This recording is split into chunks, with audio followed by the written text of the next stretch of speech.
selamat pagi.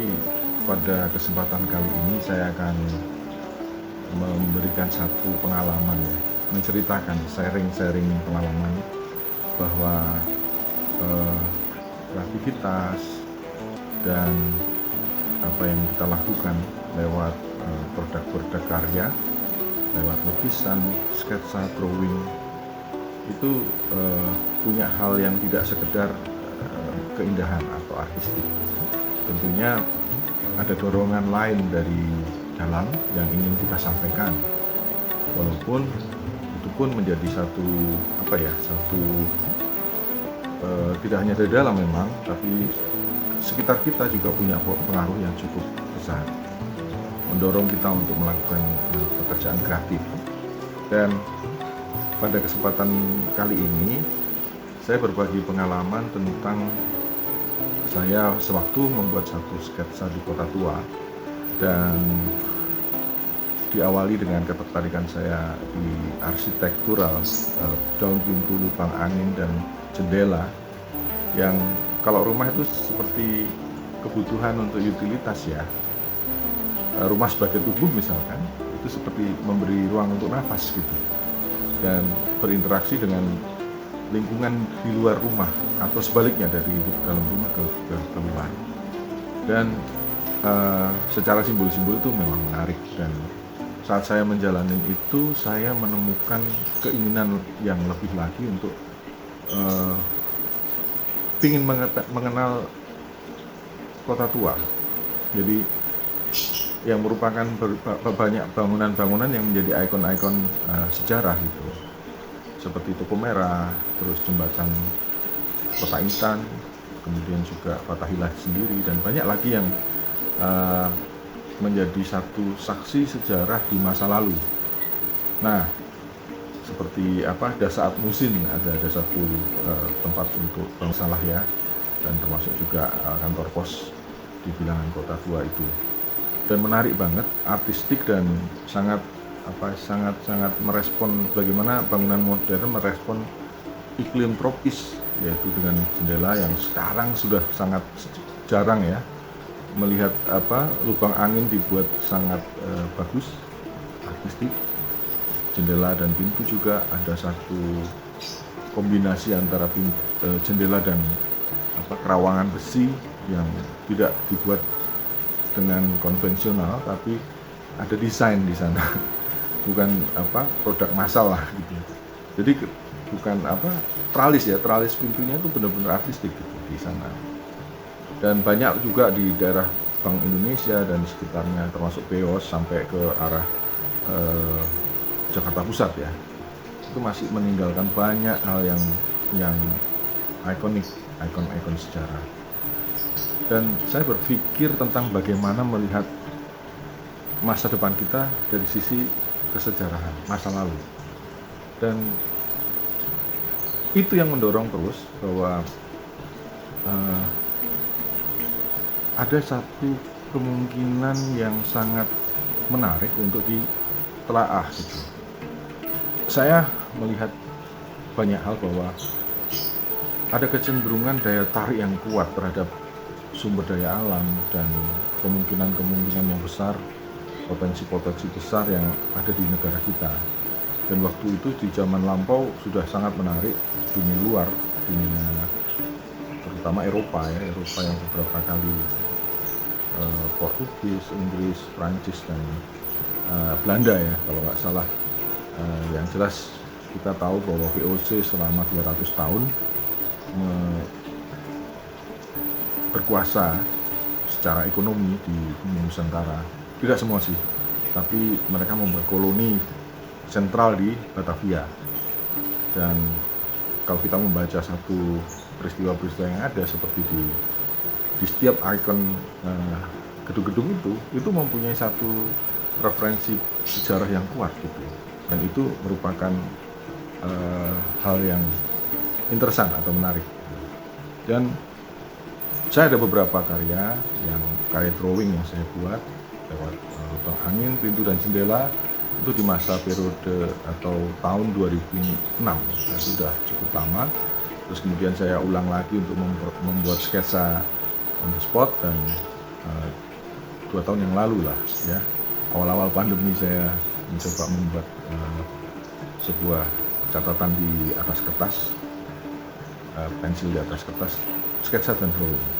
Dan waktu itu saya mulai dari depan toko merah Kali Besar dan mengarah ke jembatan Kota Intan yang konon juga merupakan jembatan dengan beberapa kali nama berubah. Dan setelah itu ke Kota Hilah dan akhirnya ke Arsip Nasional. Dan ada catatan-catatan dalam bentuk sketsa dan drawing waktu itu. Dan memahami sebuah identifikasi itu saya rasa sangat perlu, karena memahami diri atau memahami identitas atau identifikasi diri itu merupakan itu memahami pemahaman universal.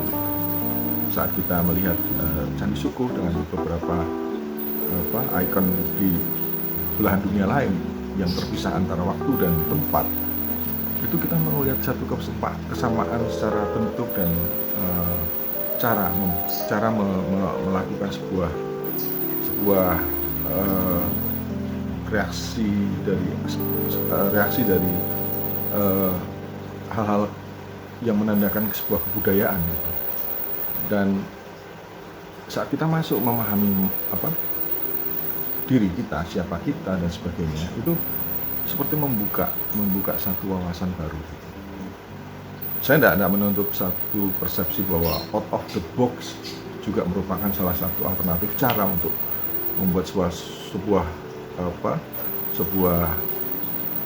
cara untuk membuka diri gitu.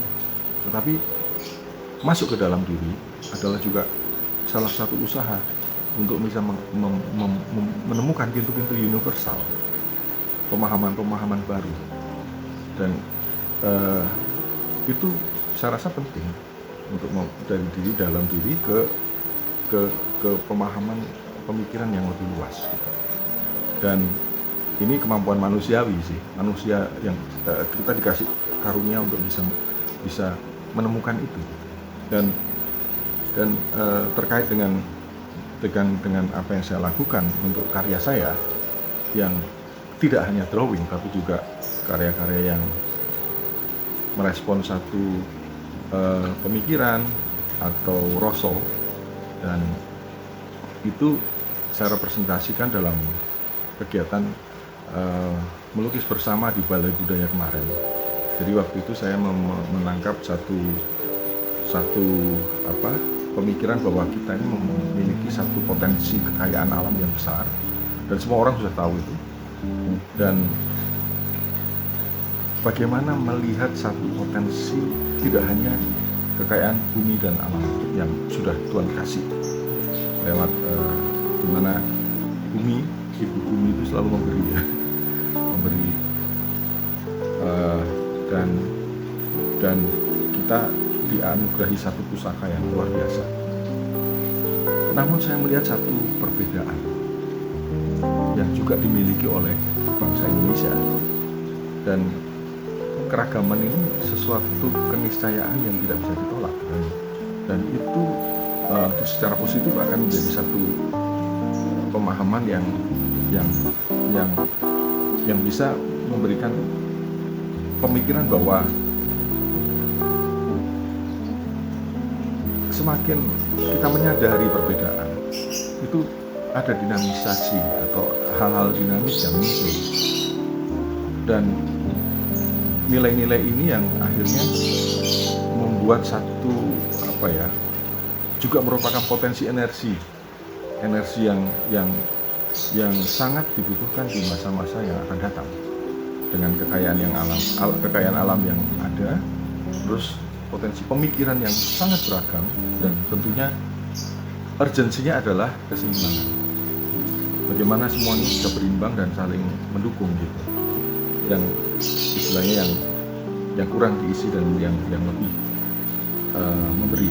Dan istilahnya itu dinamisasi yang akan memunculkan satu apa hal yang sangat positif, dan kita sekali lagi tidak bisa menolak sebuah perbedaan. Bisa dibayangin bahwa setiap satu kampung itu setiap orangnya memiliki wajah yang sama, atau semua punya persepsi pemikiran yang sama, seragam. Nggak ada dinamisasi, nggak ada energi yang terbentuk di sana.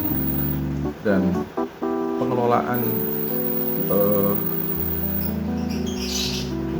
cara berpikir dan yang mindset yang kayak gini ini memang sedang dibutuhkan untuk bisa menjadi kekuatan yang positif ke depan. Karena dengan berbagai krisis yang akan terjadi di depan ini, yang mendadak datang dan tidak disangka-sangka, tiba-tiba muncul krisis yang sifatnya global yang mempengaruhi juga, itu harus kita sikapi dengan cara membangun kebersamaan ini menjadi sebuah keniscayaan yang harus terjadi. Bahkan kita menjadi satu entitas yang sangat dibutuhkan buat umat manusia secara keseluruhan. Dan lewat perubahan teknologi informasi yang sangat deras saat ini, penyerapan kita begitu cepat, kita tetap mengatakan bahwa urgensinya adalah keseimbangan.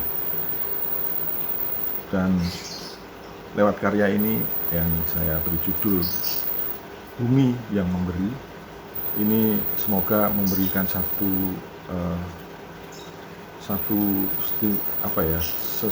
penanda bahwa kita dikasih sesuatu yang luar biasa. Tetapi kita mau melihat dari persepsi ini bahwa membangun kesadaran tidak hanya memberikan sesuatu, tetapi ada warning, ada satu teguran, ada satu hal yang sifatnya membangun keseimbangan itu sendiri.